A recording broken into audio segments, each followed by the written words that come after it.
आजचा जो सत्काराचा कार्यक्रम आहे, तर इथे बसलेले सर्वच मी सोडून सर्वच जे सत्कारमूर्ती आहेत, जे विद्यार्थ्यांना बक्षिसं दिले, ते खरोखरच एक समाजातले रोल मॉडेल आहेत.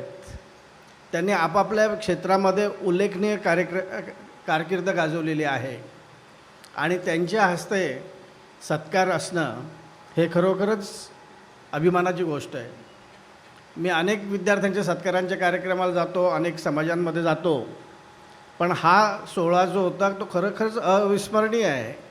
आणि खरोखर ज्या विद्यार्थ्यांची निवड केली त्यांनी पण आपापल्या क्षेत्रामध्ये चांगलं काम केलं म्हणून निवड केली. नंतर बऱ्याच वेळेस 4थी पासपासून सगळ्यांचे सत्कार केले जातात, पण इथे तसं झालेलं नाही आहे.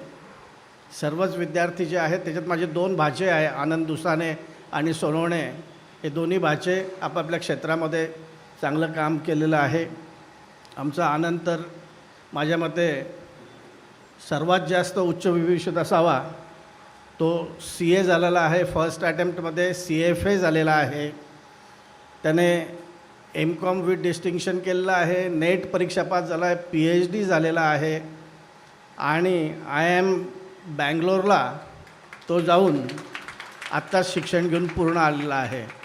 आणि खरोखरच ही अभिमानाची गोष्ट आहे की आपल्या समाजात अशी सगळीच मुलं, आनंदच नाही तर सगळीच मुलं एवढी सगळी टॅलेंटेड आहे आणि त्यांची सगळ्यांची निवड करून त्यांना इथे आणणं, सगळ्या मान्यवरांना एकत्रित करणं आणि याचं क्रेडिट मोरे साहेबांना जातं. कारण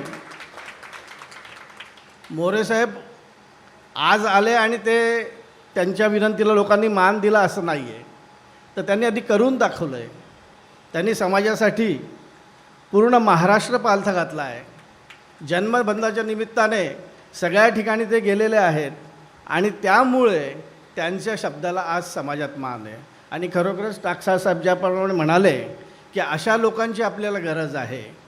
आणि हा जो आपला स्नेहसंमेलनाचा कार्यक्रम आहे, याच्यातूनच आपले एकी निर्माण होते, याच्यातूनच आपण काही चांगलं करण्याची प्रेरणा निर्माण होते.